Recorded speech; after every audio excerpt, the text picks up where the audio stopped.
Hi friends, നമസ്കാരം. നമ്മൾ പ്രകൃതി നോക്കുകയാണെങ്കിൽ ഓരോന്നിനും ഓരോ നിയമമുണ്ട്.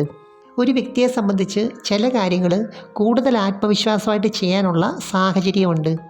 ദാമ്പത്യത്തിനകത്താണെങ്കിലും ചിലർക്ക് വളരെ ഇഷ്ടപ്പെട്ട യോജിച്ച ഒരു പങ്കാളിയായിരിക്കും കിട്ടുന്നത്.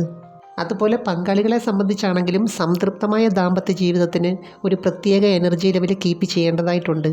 അപ്പോൾ അടിസ്ഥാനപരമായിട്ടുള്ള ചില കാര്യങ്ങൾ അറിഞ്ഞെങ്കിൽ മാത്രമേ രണ്ടു കൂട്ടർക്കും ഇതിനകത്ത് സംതൃപ്തി കിട്ടത്തുള്ളൂ. അപ്പം ഞാൻ ഇന്ന് പറയുന്നത് ലൈംഗികതയിൽ പൂർണ്ണമായ സംതൃപ്തിക്ക് വേണ്ടി ചെയ്യാൻ പറ്റിയ ചില കാര്യങ്ങളെക്കുറിച്ചാണ്. അതിനു മുമ്പ് ഈ ചാനൽ ആദ്യമായിട്ട് കാണുവാണെങ്കിൽ ഒന്ന് ലൈക്ക് ചെയ്യണം, സബ്സ്ക്രൈബ് ചെയ്യണം, ഷെയർ ചെയ്യണം കേട്ടോ. ഇപ്പോൾ സ്ത്രീ ആണെങ്കിലും പുരുഷനാണെങ്കിലും പുറമേയുള്ള കാര്യങ്ങൾ മാത്രം വെച്ചുകൊണ്ട് നമുക്കിതിനകത്ത് ഒരാളെ വിലയിരുത്താൻ പറ്റത്തില്ല.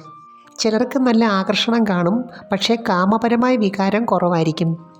എന്നാൽ ചിലർക്ക് അത്ര വലിയ ആകർഷണമൊന്നും കാണത്തില്ല, പക്ഷേ കാമത്തിൻ്റെ വികാരം അവരിൽ കൂടുതലായിരിക്കും. ഞാൻ പറഞ്ഞു വരുന്നത് ഇതിനകത്തെ പെർഫോമൻസിൻ്റെ കാര്യമാണ്. രണ്ട് വ്യക്തികൾ തമ്മിലൊരു കാര്യം ഷെയർ ചെയ്യുമ്പോൾ അതിനകത്തെ പെർഫോമൻസിന് വളരെയേറെ പ്രാധാന്യമുണ്ട്. ചിലരെ നമ്മൾ ശ്രദ്ധിച്ചിട്ടില്ലേ, അവരുടെ പെർഫോമൻസ് കൊണ്ട് മാത്രം നമുക്ക് അവരോടൊരു ഇഷ്ടം തോന്നും, ഒരു ആകർഷണം തോന്നും.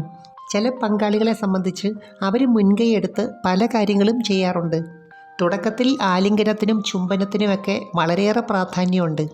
ചിലർക്കാണെങ്കിൽ ഇതിനകത്ത് നല്ല കോൺഫിഡൻസ് ആണ്, അവൻ ആഗ്രഹിക്കുന്ന പോലെ തന്നെ ഇതിൻ്റെ പ്രവർത്തനങ്ങളൊക്കെ നടക്കുന്നുണ്ട്.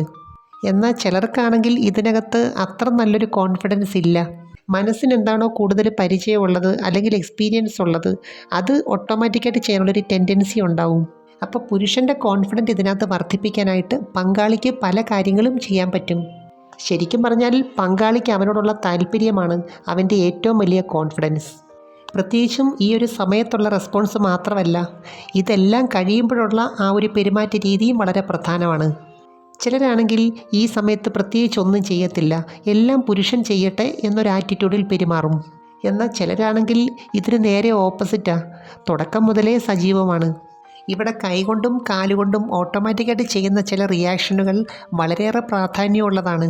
ഇപ്പോൾ ഈ ഒരു കാര്യത്തിനകത്ത് എല്ലാവർക്കും ഒരേ രീതി എന്നൊരു കൺസെപ്റ്റ് ഇല്ലല്ലോ.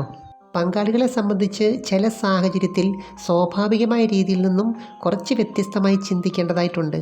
ഓരോരുത്തരെയും പെട്ടെന്ന് മൂടാക്കുന്ന ചില രീതികളുണ്ട്, ചില മെത്തേഡുകളുണ്ട്. അതേതാണെന്ന് റെസ്പോൺസിൽ കൂടിയേ നമുക്ക് മനസ്സിലാക്കാൻ പറ്റത്തുള്ളൂ. ഇപ്പോൾ ഏത് കാര്യത്തിനകത്താണെങ്കിലും ഒരു വ്യക്തിക്ക് മറ്റൊരു വ്യക്തിയെ തൃപ്തിപ്പെടുത്തണമെന്നുണ്ടെങ്കിൽ അവർക്കതിനകത്ത് ഒരാഗ്രഹമുണ്ടാകണം.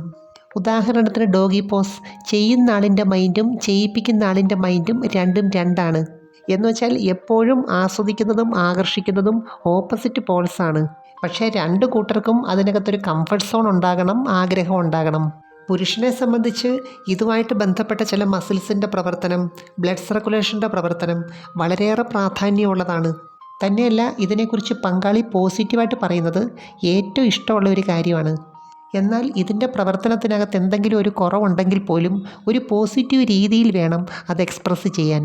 എന്നുവെച്ചാൽ ഇവിടെ വേണ്ടത് കുറ്റപ്പെടുത്തലോ വിമർശനങ്ങളോ അല്ലെങ്കിൽ ഒഴിവാക്കലോ പരിഹാസമോ ഒന്നുമല്ല, പ്രോത്സാഹനമാണ്.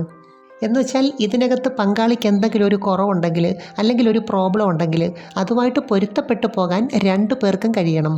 എന്നുവെച്ചാൽ ആ കുറവുകളെ പ്രതീക്ഷിച്ചുകൊണ്ട് തന്നെ വീണ്ടും വീണ്ടും ഷെയർ ചെയ്യണം. എന്നുവെച്ചാൽ നമ്മുടെ ബ്രെയിൻ സിസ്റ്റത്തിൻ്റെ അല്ലെങ്കിൽ നെർവസ് സിസ്റ്റത്തിൻ്റെ ഒരു രീതി എന്താണെന്ന് വെച്ചാൽ അതൊരിക്കലും എല്ലാ പ്രാവശ്യവും ഒരേപോലെ ആയിരിക്കത്തില്ല. നമ്മുടെ ലൈഫ് സ്റ്റൈൽ അനുസരിച്ച്, നമ്മുടെ മൈൻഡ് സെറ്റ് അനുസരിച്ച് അതിന് മാറ്റം വരുന്നുണ്ട്. കാരണം ഇവിടെ പങ്കാളികൾ ഓർക്കേണ്ട പ്രധാനപ്പെട്ട ഒരു കാര്യം, ഇതുമായിട്ട് ബന്ധപ്പെട്ട എല്ലാ കാര്യങ്ങളും ഒരു ഓൺഗോയിങ് പ്രോസസ്സിംഗ് ആണ്. എപ്പോഴും ഇതിനകത്ത് പൂർണ്ണമായ ഒരു സംതൃപ്തി ആർക്കും കിട്ടത്തില്ല. എന്നാൽ ഇതിനകത്ത് ഏറ്റവും പ്രധാനപ്പെട്ട കാര്യം എന്താണെന്നറിയാമോ? ഇത് ഷെയർ ചെയ്യുക എന്നുള്ളതാണ്. അതുപോലെ ഇതിനകത്ത് സ്പർശനവും നമ്മുടെ ബ്രെയിൻ സിസ്റ്റമായിട്ട് വളരെ അഭേദ്യമായ ബന്ധമുണ്ട്. എന്നുവെച്ചാൽ ഇവിടെ കൈകൊണ്ടുള്ള ചില ക്രിയകൾ ചെയ്യുമ്പോൾ ബ്ലഡ് സർക്കുലേഷൻ നന്നായിട്ട് കൂടാറുണ്ട്. അപ്പോൾ എവിടെയാണ് നമ്മൾ ചെയ്യുന്നത് അതുമായിട്ട് ബന്ധപ്പെട്ട നെർവുകൾ ബ്രെയിൻ സിസ്റ്റം കൂടുതലായിട്ട് ആക്റ്റീവാക്കും. അതുപോലെ തന്നെ നമ്മൾ എവിടെ ഫോക്കസ് ചെയ്യുന്നു അവിടെ ഊർജം വന്ന് നിറയാറുണ്ട്. മാത്രമല്ല അവിടുത്തെ ഊർജ്ജ ലെവൽ കൂടുകയും അത് വികസിക്കാനുള്ളൊരു ടെൻഡൻസി കാണിക്കുകയും ചെയ്യും. എന്നുവെച്ചാൽ പങ്കാളിക്ക് മെൻ്റൽ സപ്പോർട്ടും വേണം, അതുപോലെ തന്നെ ഫിസിക്കൽ സപ്പോർട്ടും വേണം. ഇപ്പോൾ ഏത് കാര്യമാണെങ്കിലും അതിനകത്തൊരു മടുപ്പ് വരുന്നെങ്കിൽ അല്ലെങ്കിൽ ശരിയാകുന്നില്ലെങ്കിൽ ചെയ്യുന്ന രീതി മാറ്റി നോക്കണം. അതുപോലെ പുരുഷനെ സംബന്ധിച്ച് ടെസ്റ്റോസ്റ്ററോൺ ഹോർമോൺ ശരിയായ രീതിയിൽ ഉൽപ്പാദിപ്പിക്കുകയും പ്രവർത്തിക്കുകയൊക്കെ ചെയ്യേണ്ടത് വളരെ അത്യാവശ്യമാണ്. ചിലർക്കാണെങ്കിൽ ഇത് ആസ്വദിക്കാനുള്ള സാഹചര്യം നല്ല രീതിയിലുണ്ട്, എന്നാൽ ചിലർക്കാണെങ്കിൽ ഒട്ടുമില്ല. എന്നാൽ മറ്റൊരു കൂട്ടരുണ്ട്, അവർക്ക് വലിയ സാഹചര്യമൊന്നും ഇല്ലെങ്കിലും അവരുടെ ആ ഉപബോധ മനസ്സിൻ്റെ ആ ഒരു പ്രവർത്തനം കൊണ്ട് അവർ സാഹചര്യം ഉണ്ടാക്കും. ഇപ്പോൾ ഏത് കാര്യത്തിനകത്താണെങ്കിലും ഒരു വ്യക്തി അവൻ്റെ സാധ്യതകളെ എങ്ങനെ പ്രയോജനപ്പെടുത്തുന്നു അതനുസരിച്ചിരിക്കും അവൻ്റെ സന്തോഷം, സംതൃപ്തി എല്ലാം തന്നെ. എനിവേ, നമുക്ക് മറ്റൊരു വീഡിയോയുമായി വീണ്ടും കാണാം. അപ്പോൾ ചാനൽ സബ്സ്ക്രൈബ് ചെയ്യാൻ മറക്കരുത്, ലൈക്ക് ചെയ്യണം, അയക്കാൻ പറ്റുന്ന കൂട്ടുകാർക്കൊന്ന് അയച്ചു കൊടുക്കണം കേട്ടോ. Thanks for watching. See next time. By.